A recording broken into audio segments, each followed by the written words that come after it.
जय हिंद दोस्तों। UP police का इम्पोर्टेंट जीके जीएस 50 प्रश्न लेकर आए जो एग्जाम में बार बार पूछा जाता है। अगर आप उत्तर प्रदेश पुलिस की तैयारी कर रहे हैं तो इस वीडियो को पूरा देखिएगा। अगर आप इस चैनल पर नए हैं तो कृपया सब्सक्राइब करें, लाइक करें और बेल आइकन दबाना ना भूलें। तो चलिए क्वेश्चन की तरफ चलते हैं। ईश्वर का निवास स्थान कहा जाता है, तो ईश्वर का निवास स्थान प्रयागराज को कहा जाता है। ऑप्शन ए सही हो जाएगा। और प्रयागराज गंगा, यमुना और सरस्वती नदी के तट पर स्थित है। वाराणसी भी गंगा नदी के तट पर स्थित है। बोधगया बिहार में पड़ता है। अहमदाबाद गुजरात में पड़ता है। और नरेंद्र मोदी क्रिकेट स्टेडियम जो दुनिया का सबसे बड़ा क्रिकेट स्टेडियम अहमदाबाद गुजरात में स्थित है। जायकावाड़ी परियोजना महाराष्ट्र राज्य में किस नदी पर स्थित है? तो यह परियोजना गोदावरी नदी पर स्थित है। ऑप्शन बी सही हो जाएगा। और गोदावरी नदी को दक्षिण भारत की गंगा कहा जाता है और दिल्ली यमुना नदी के तट पर स्थित है। गुलरुखी शीर्षक से फारसी कविताएं लिखने वाला सुल्तान था, तो सिकंदर लोदी था। ऑप्शन सी सही हो जाएगा। और सिकंदर लोदी ने आगरा शहर का निर्माण कराया था 1504 में। तीसरी याद रखिएगा। और रक्त और लौह नीति बलबन ने अपनाया था। जल में जब जैविक तथा अजैविक दोनों प्रकार की पोषण तत्व की वृद्धि होती है तो इस घटना को कहते हैं, तो इस घटना को सुपोषण और यूट्रोफिकेशन कहते हैं। तो ऑप्शन सी सही हो जाएगा उपरोक्त दोनों। और पारा युक्त जल पीने से मीना माटा रोग होता है, इसे भी आप याद रखिएगा। अस्थायी चुंबक बनाने के लिए प्रयोग किया जाता है, तो अस्थायी चुंबक बनाने के लिए इस्पात का प्रयोग किया जाता है। ऑप्शन ए सही हो जाएगा। और अस्थायी चुंबक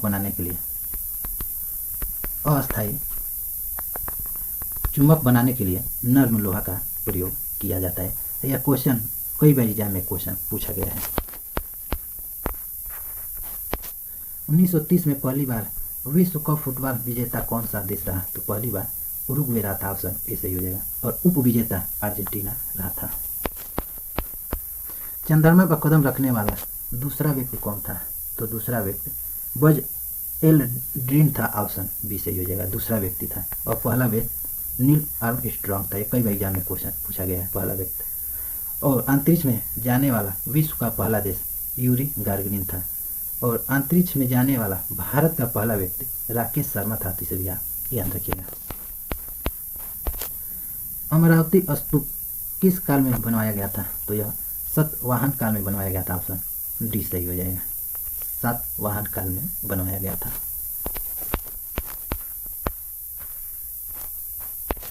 भारत के किस उच्च न्यायालय ने 1997 ईस्वी में सबसे पहले बंद को असंवैधानिक घोषित किया था? तो केरल राज्य ने किया था। ऑप्शन सी सही हो जाएगा। केरल राज्य ने किया था। और केरल की राजधानी तिरुवनंतपुरम है। और केरल के मुख्यमंत्री पिनराई विजयन हैं। और तमिलनाडु के मुख्यमंत्री एम के स्टालिन हैं। और पश्चिम बंगाल के मुख्यमंत्री ममता बनर्जी हैं। और उत्तर प्रदेश के मुख्यमंत्री योगी आदित्यनाथ हैं। इसे भी याद रखिएगा। औंधी ताल उत्तर प्रदेश के किस जिले में स्थित है? तो औंधी ताल उत्तर प्रदेश के वाराणसी में स्थित है। ऑप्शन सी सही हो जाएगा। विश्व धरोहर सूची में प्रतिवेदन भेजने के लिए भारत की केंद्रीय एजेंसी है। तो विश्व धरोहर सूची में भारतीय पुरातत्व सर्वेक्षण विभाग भेजता है। ऑप्शन बी सही हो जाएगा। और पहली बार विश्व यूनेस्को की सूची में अजंता की गुफाएं को शामिल किया गया था 1983 में। इसे भी आप याद है, कई बार एग्जाम में पूछा गया है। विद्युत आकर्षण का नियम किसने दिया था? तो कूलम्ब ने दिया था। ऑप्शन सी सही हो जाएगा। और तैरने का सिद्धांत आर्किमिडीज ने दिया था। मूत्र का पीला रंग किसकी उपस्थिति के कारण होता है? तो मूत्र का पीला रंग यूरोबिलिन या यूरोक्रोम के कारण होता है। ऑप्शन डी सही हो जाएगा। भारत में नियमित दशकीय जनगणना की शुरुआत कब हुई थी? तो नियमित दशकीय जनगणना की शुरुआत 1881 में हुआ था। ऑप्शन बी सही हो जाएगा। अभी जो दिल्ली पुलिस का एग्जाम हुआ है उसमें यह क्वेश्चन पूछा गया है। अगर एग्जाम में पूछे आपसे पहली बार गैर वैज्ञानिक तरीके से जनगणना कब हुआ था? गैर वैज्ञानिक तरीके से जनगणना कब हुआ था पहली बार? तो 1872 में हुआ था। और वैज्ञानिक तरीके से यानी नियमित तरीके से जनगणना 1881 में हुआ था। कलिंग युद्ध किसके बीच हुआ था? तो कलिंग युद्ध सम्राट अशोक और अनंत पद्मानंद के बीच हुआ था। ऑप्शन बी सही हो जाएगा। और कलिंग युद्ध 261 ईसा पूर्व में हुआ था। इसे भी याद रखिएगा, कई बार एग्जाम में पूछा गया है। और इस युद्ध में सम्राट अशोक की जीत हुई थी। और इस युद्ध में 1 लाख से अधिक लोग मारे गए थे। कलिंग युद्ध उड़ीसा राज्य में हुआ था। और कलिंग युद्ध दाया नदी के तट पर लड़ा गया था। गुलाबो सपेरा किस नृत्य शैली से संबंधित है? तो यह कालबेलिया नृत्य शैली से संबंधित है। ऑप्शन ए सही हो जाएगा। और यह नृत्य राजस्थान में किया जाता है। ये भी क्वेश्चन दिल्ली पुलिस में हुआ है, वो भी अभी उसमें यह क्वेश्चन पूछा गया है। और बिहू नृत्य यह असम राज्य में किया जाता है। अवतल लेंस में कौन सा प्रतिबिंब बनता है?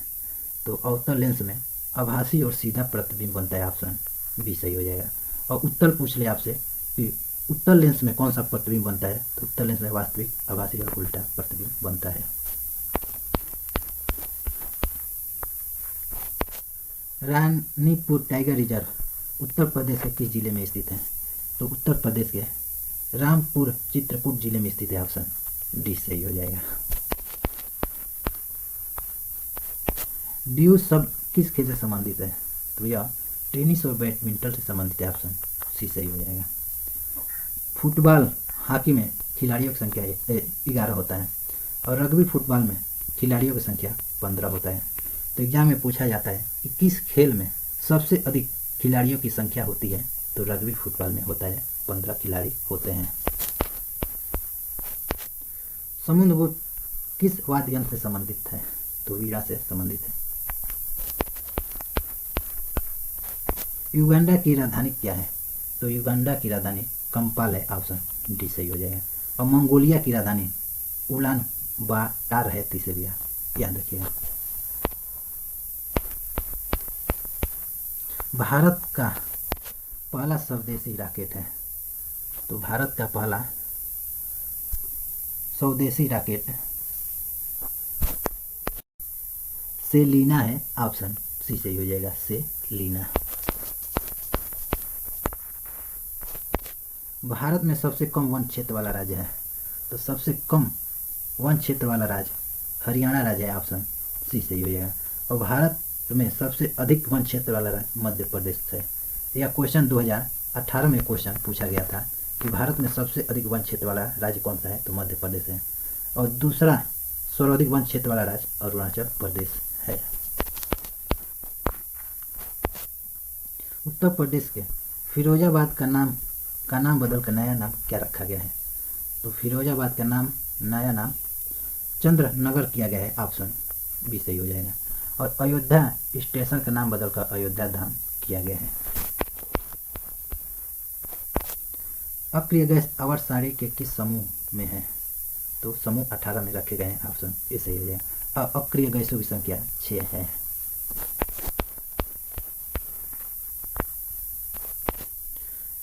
राव का फुल फॉर्म क्या होता है? तो राव का full form research and analysis wing होता है। ऑप्शन बी सही हो जाएगा। और राव प्रधानमंत्री के अधीन कार्य करता है। इसका मुख्यालय नई दिल्ली में स्थित है। किस पर्वत का तिब्बती नाम का अर्थ विश्व की देवी माँ है? तो विश्व की देवी माँ माउंट एवरेस्ट को कहते हैं। ऑप्शन बी सही हो जाएगा। माउंट एवरेस्ट दुनिया की सबसे ऊंची चोटी है जो नेपाल में स्थित है।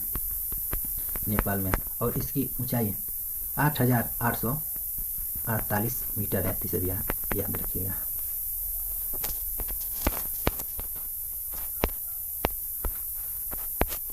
कार्निवाल त्यौहार मार्च अप्रैल में रोमन कैथोलिकों द्वारा किस राज्य में मनाया जाता है? तो यह गोवा राज्य में मनाया जाता है। ऑप्शन डी सही हो जाएगा। अब गोवा की राजधानी पणजी है। मुख्यमंत्री प्रमोद सावंत है। संविधान के किस भाग को भारत का अधिकार पत्र या मैग्ना कार्टा कहा जाता है? तो मैग्ना कार्टा संविधान के भाग 3 को कहा जाता है। ऑप्शन सी सही है। एक क्वेश्चन हर एग्जाम में क्वेश्चन पूछा जाता है। भारत में सबसे अधिक जीडीपी किस राज्य का है? तो सबसे अधिक जीडीपी महाराष्ट्र राज्य का है। ऑप्शन सी सही हो जाएगा, महाराष्ट्र राज्य का। अगर एग्जाम में पूछे आपसे कि भारत का सबसे अधिक धनी अमीर राज्य कौन सा है, तो महाराष्ट्र राज्य हो जाएगा।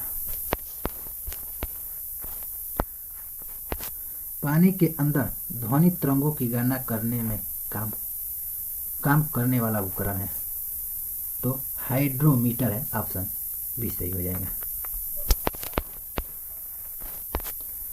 डाइक्लोरोडिफेनिल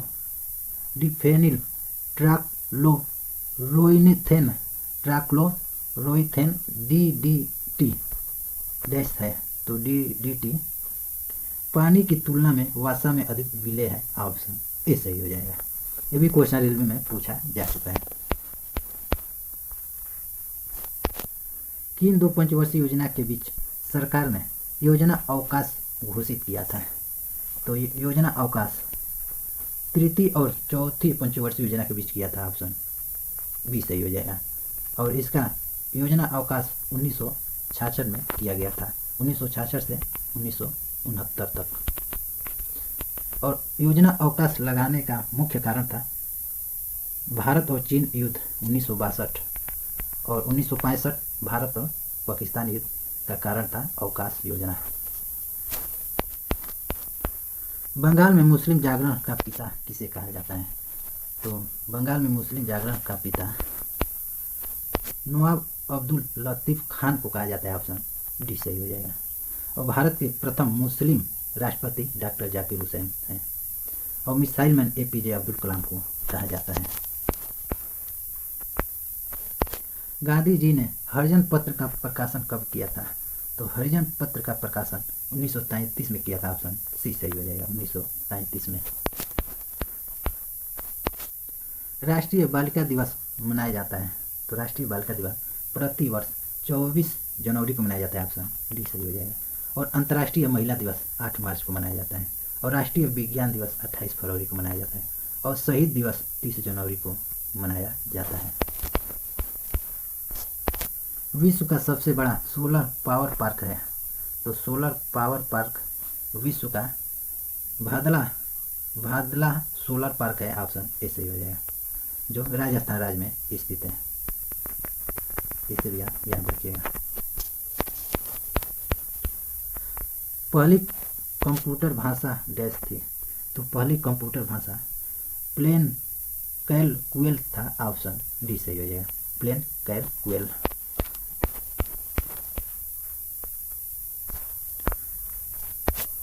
स्टेथोस्कोप का आविष्कार किसने किया था?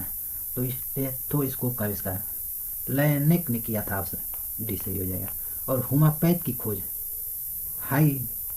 हाइनेमैन ने किया था। और पहली बार हृदय प्रत्यारोपण का आविष्कार क्रिस्टियन बर्नार्ड ने किया था। और रेबीज टीका की खोज लुई पाश्चर ने किया था। साहित्य तक बुक कैफे टॉप 10 यह पुस्तक किसकी रचना है? तो यह पुस्तक जयप्रकाश पांडे की रचना है। ऑप्शन ए सही हो जाएगा। देशी रियासतों को भारतीय संघ का अंग बनाने में सबसे महत्वपूर्ण भूमिका अदा की थी। तो सबसे महत्वपूर्ण भूमिका सरदार वल्लभ भाई पटेल और वीपी मेनन का था। तो ऑप्शन सी सही हो जाएगा, उपरोक्त दोनों। और सरदार वल्लभ भाई पटेल यह भारत के प्रथम गृह मंत्री और प्रथम उप प्रधानमंत्री थे। और भारत के द्वितीय प्रधानमंत्री लाल बहादुर शास्त्री थे। सोनल मानसिंह और रुक्मणी देवी का संबंध किस शास्त्रीय नृत्य से है? तो सोनल मानसिंह और रुक्मणी देवी का संबंध भरतनाट्यम से है। ऑप्शन बी सही हो जाएगा। अभी जो दिल्ली पुलिस का एग्जाम हुआ है उसमें यह क्वेश्चन पूछा गया है।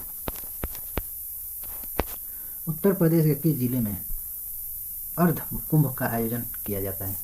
तो अर्ध कुंभ या कुंभ का आयोजन प्रयागराज में किया जाता है। ऑप्शन सी सही हो जाएगा।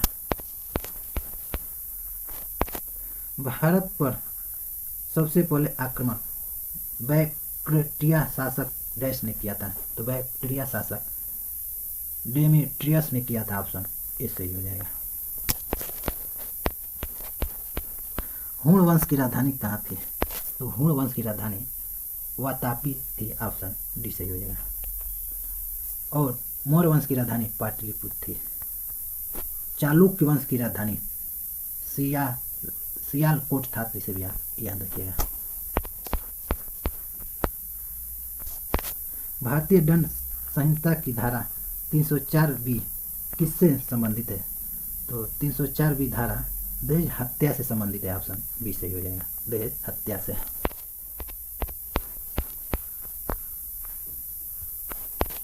भारत का सबसे पुराना ईसाई चर्च सेंट थॉमस चर्च किस राज्य में स्थित है, तो सेंट थॉमस चर्च यह भारत के केरल राज्य में स्थित है, केरल राज्य में।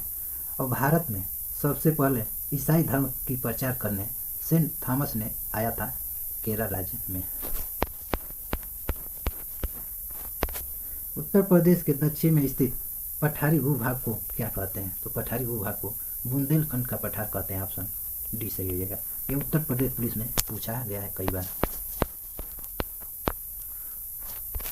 भारत की सबसे बड़ी तटीय लैगून कौन सी है, तो सबसे बड़ी तटीय लैगून चिल्का झील है, ऑप्शन सी सही हो जाएगा, चिल्का झील। और चिल्का झील उड़ीसा राज्य में स्थित है, या एमपी पुलिस में पूछा गया है 2020 में। चिल्का झील एशिया की सबसे बड़ी खारे जल की लैगून और दुनिया की दूसरी सबसे बड़ी तटीय लैगून है, इसे भी आप याद रखिएगा। नेक्स्ट क्वेश्चन है, लास्ट क्वेश्चन है, भारत का किस राज्य की राजभाषा अंग्रेजी है, तो राजभाषा अंग्रेजी नागालैंड का है, ऑप्शन सी सही हो जाएगा। तो टोटल आपको 50 क्वेश्चन करा दिए हैं। अगर ये वीडियो आपको पसंद आया तो कृपया सब्सक्राइब करें, लाइक करें, वो बेल आइकन दबाना ना भूलें। अगर आपको इसका पीडीएफ चाहिए तो इस वीडियो के डिस्क्रिप्शन में टेलीग्राम का लिंक दिया गया है, आप टेलीग्राम ज्वाइन करके इसका पीडीएफ डाउनलोड कर सकते हैं। तो मिलते हैं आपको नेक्स्ट वीडियो में, तब तक के लिए जय हिंद।